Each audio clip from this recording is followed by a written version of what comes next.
Okay, it said connected to chat. And it didn't give me an error message. You're live. Okay, great. Good. Okay, run with that. We'll figure out the rest later, okay? Great. You're live.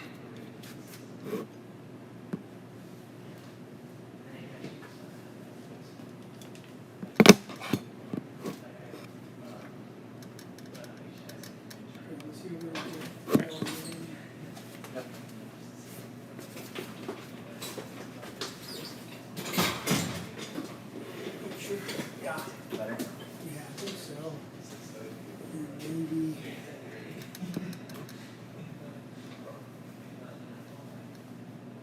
Don't fall.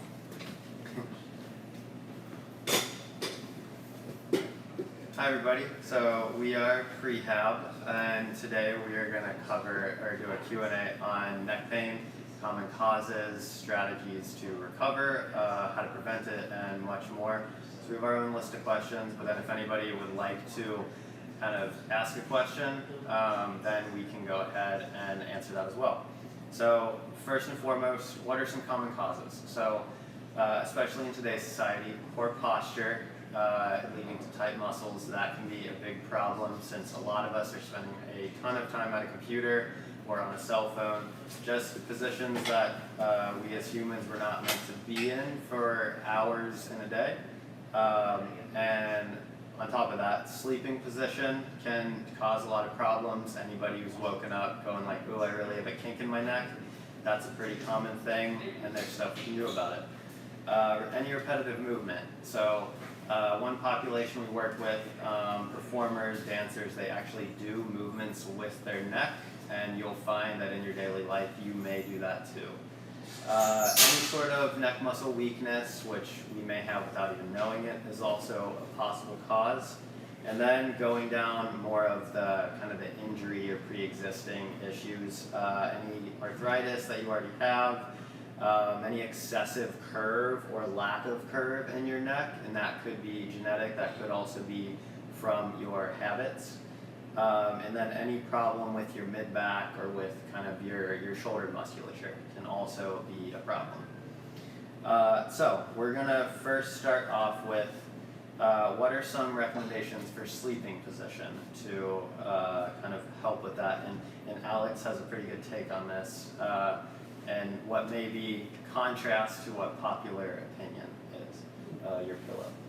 So there are many ways we can strain our necks without knowing if we are not acquiring a good position for the neck. Many times we think we have to rest the head on the pillow, and we don't think of the gap that we have in between, which is part of the neck, and that can be in a upward position for an extended period of time at night, and that causes muscles to contract or to stay in one position that's uncomfortable, therefore causing strain. So I will actually I'll just demonstrate what are the best positions to be on when you're lying down, so that you can then yourself correct these positions and stay in a more comfortable situation, preventing this strain to happen. So I think we have to put the camera on to point at the table, and then I'll demonstrate. Let's see if you can. I can go ahead and take it here.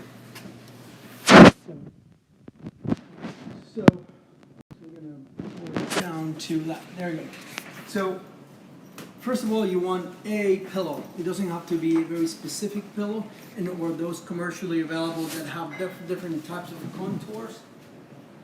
You want any pillow that is malleable, that is soft, and that you can change its form. Second, when you lie down on the side, you want to then put your shoulder down and then bring the pillow towards your shoulder, filling in that gap, so that this is the right position instead of that, which is usually what we do. So you want to bring that pillow in, bring it on your shoulder, and that will keep that neck supported. Same thing when you're lying down on the back. If you put your pillow in this position, you have this gap here that is not filled in, and that is the area of vulnerability. So you're going to bring that pillow into your shoulders, putting more of the pillow inside that gap, and that will take care of also that. It is also recommended while you're on the side to use a pillow in between your knees, but not necessary. Also just helps you maintain the lower back straight. But if we're talking about just neck, at least make this variation with your own pillow. I'll do that. Cool. So now we're going to go back to our list of questions. So with sleeping position, people love to ask, what's the best position? Well, as Alex just kind of gave you options, we don't want to require a position. We want to give people options and tell you how you can best sleep in that position, because the best position is the one you will fall asleep in. And so next, I want to go over, can neck posture be changed at pretty much any point in life? And my take is pretty much yes. There are going to be some very, very uncommon circumstances where that answer could be no, but for the most part, as long as you are able to make habit changes and loosen up muscles, strengthen other ones, then I think you can make some percentage of change. And I guess if anybody else has a take on that, go ahead and chime in. Anything you're thinking. So the question is, can it be changed at any point in life, more or less? The body's changing constantly, so the answer definitely is yes. And we just have to be aware of what changes are happening. Are we gaining more muscle, or are we getting thinner, or changing different firmness of your mattress or bed? Your job requires a different type of position, or ergonomically is in a different setting that can have different changes on your posture also. So yes, and one of the best things to do is to maintain a general strengthening sort of routine that maintains those muscles in optimal condition to definitely be able to withstand all those variations of changes of position. But on top of that, obviously being aware of the tips of what helps the neck be better supported to reduce strain. Maggie, got anything else? I agree with both of you. I've had plenty of patients ask me, is there anything I can do about my posture at this age? And as long as we can address the muscle length and strength, then the answer is yes. We Cool. can definitely address the posture. So on that note, I mentioned computers and how yes, they're great, however they may not be very great for our necks. So one question I get a lot is similar to the can I change my posture is, so I work in this position and it's this hunched over gremlin-like looking thing. Is there a way to modify that and still be able to work functionally, and you're not thinking about your muscle tension the whole workday when you should really be thinking about your task at hand?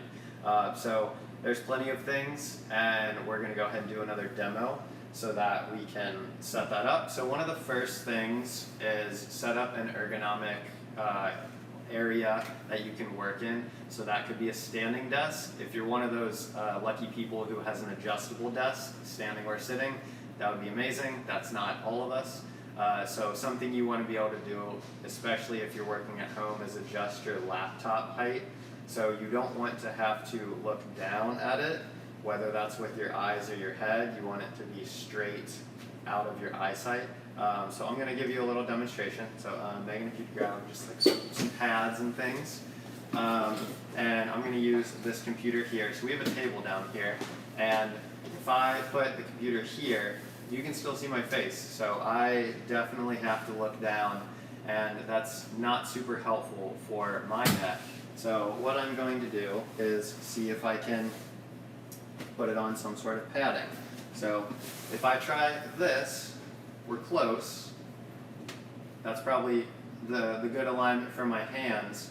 So one thing you want to find a good compromise with is what is the right height for both your neck, but also your wrists and your fingers. So if I'm way up here, that's obviously not good. If I'm way down the bottom, that's also not good. So test and experiment until you find the right one. So maybe I'll try one just a hair bigger, just to see what it's like. and that feels kind of weird for me, but it looks great for my eyes. So if that's the case, I might choose that lighter blue one that I used before.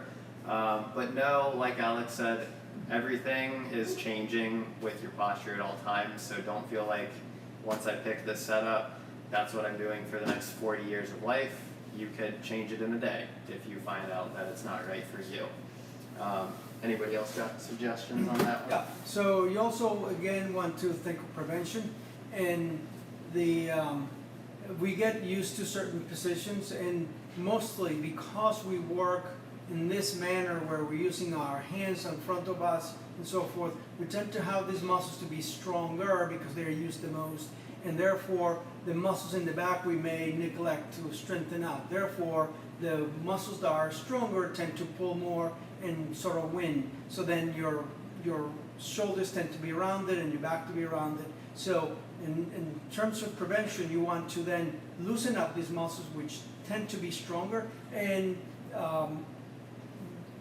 practice some exercises that strengthen the back or the scapular muscle, as we call it, to naturally pull the back straighter. So then in any position you'll be more comfortable because you have balance and muscle strength from front to the back. So then you will be comfortable because your muscle strength is allowing you to do this work that otherwise would be uncomfortable for someone that wouldn't have that balance and muscle strength. So then again, is accommodating, instead of accommodating the environment, sometimes we have to accommodate ourselves to be able to withstand those changes and not have too much strain. Maybe you had anything on that one? You Not said really? it all. Okay, so Alex kind of led right into some of our next things. So people often ask, like, should I stretch? Should I foam roll? Where should I do that? And so that gets into this whole conversation of what should you actually stretch and what should you strengthen. So we want to be really specific about that, because if someone's just like, oh, my neck's tight, and they're doing some funky thing like that, well, they may actually be doing themselves a disservice. And obviously we don't want to do something that is supposed to be helpful and it's actually hurtful. So I'm going to have Megan do her take on what do you want to stretch, what do you want to strengthen in terms of neck, upper body posture, all of that sort of stuff. And we can do demos if you want. Yeah. For neck, you want to stretch the upper traps, the levator scap, and definitely the pectorals, both major and minor. Wait, sorry, you said what do you want to stretch? What do you want to stretch? What do you want to strengthen?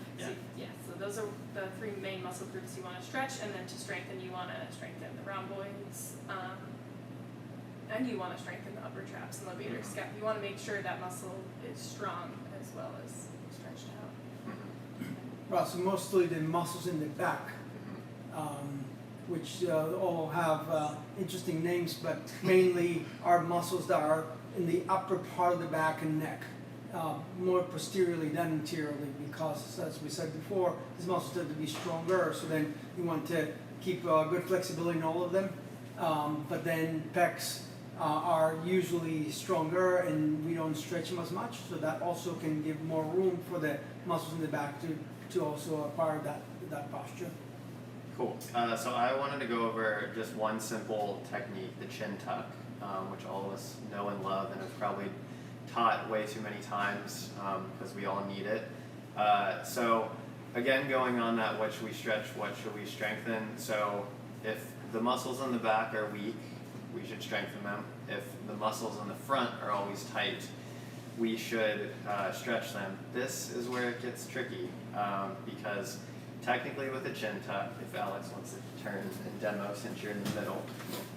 So you are pulling the chin backwards, and in order to do that, yes, you are using the muscles in the back, but you're also using the deep muscles in the front, the ones that you may not be able to see, and hopefully most of you can feel, but I'm guessing a lot of you can't, which is why there's a likelihood of neck pain. So we want to strengthen more so the little muscles, the ones that we don't think about very often.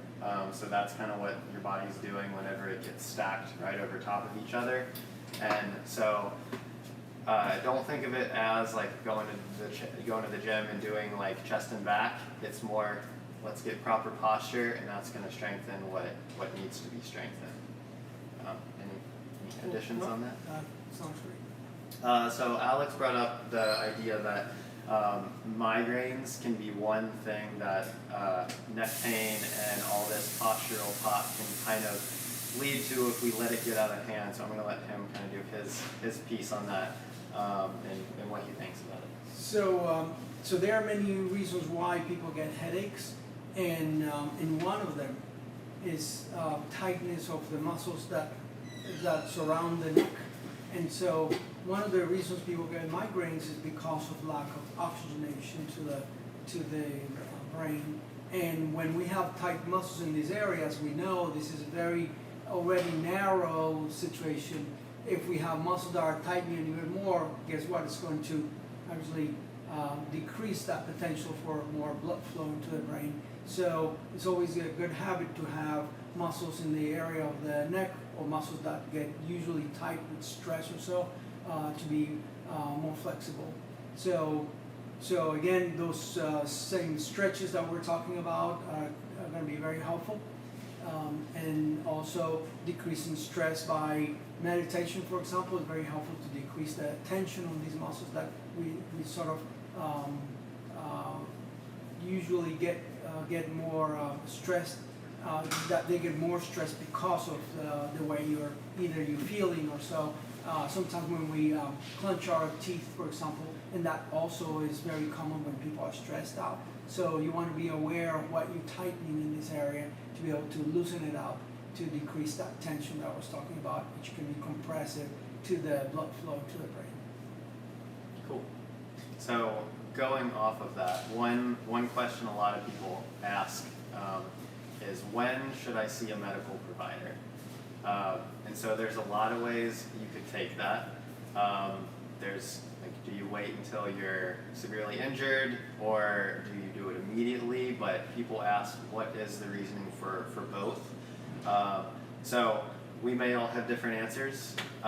We may all have very similar answers. So we're just going to kind of go around the room and see what people have to say. We'll start with Megan over here. Sorry, can you repeat the question? So just when might you need to see a medical provider? For neck pain. For neck. Yes. I would say when it's significantly disrupting your ability to sleep, concentrate. I would say it's very subjective on like how much it's affecting your daily life. And if it's like a 7, 8, 9 out of 10 pain, then I think that's when I would recommend going to see a medical professional. When it's majorly disrupting your day-to-day life and Cool. Yeah, so it depends on the medical professional. Obviously, there are different ranks for different types of problems. So I would say anything accidental, obviously you want to go to more of the medical professional that is working at a hospital or emergency room and so forth.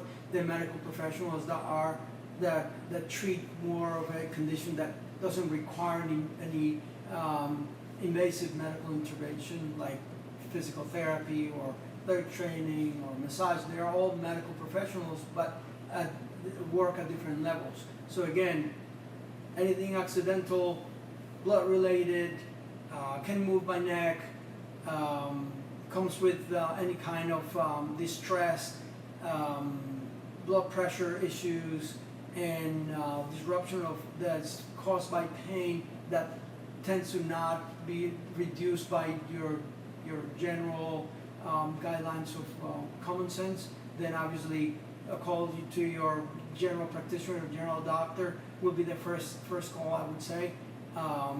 If it's something that is chronic that you have suffered from before and you know exactly what it is, and it often has a pattern of happening that you don't think is emergent, is any kind of emergency, then your physical therapist, for example, can help you answer the questions and help you decide whether that is the right time for the physical therapist, or that you should again look for your medical doctor to answer first.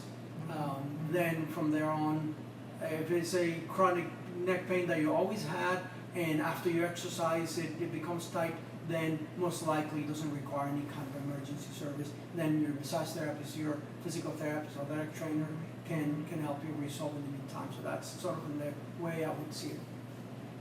Cool. And so, from my point of view, so it depends. We say that a lot in our profession. I think it, like Alex said, it depends on what level in the medical field you're going to. So, if you have something that's very acute or happened that moment, or seems threatening to like your structure, your way of life, lots of that, you want to get it checked out immediately. But if you have something that is affecting your daily life when you really sit and think on it, it's probably best to address things early as opposed to letting them turn into the 7, 8, 9 out of 10 pain like Megan brought up, because at that point maybe you do need to see one of the higher level like interventions as opposed to some prevention, some simple little posture fixes, or just things that you can do at home as opposed to going under a needle or taking any sort of medication. So that's my take. Yeah, so many times we obviously, when we're in pain, we may not be the best judges, but if you have a relationship with a local physical therapist, it will be a good call to make if it's not an emergency. And here at Prehab, obviously, we've been working with patients with neck pain for many different reasons, and are able to give you some advice or help you guide whether it's the right time to come to see this kind of service or going to a hospital. But that usually is common sense. So not very much of an emergency unless it's an accident. Cool. So that's all the questions I've written down. So does anybody else have anything they want to chime in on or add? We can check over, see if anybody has asked a question. No, I think that was pretty comprehensive, and just for the purpose of not making things too long and continue with other episodes, I think that addresses pretty much a bunch of the general questions that people would ask about neck pain. But so away from this, people can always reach out to us with any questions that they had over this presentation, or any other questions they had that we're not obviously able to ask. We're here to answer them at any time. Cool.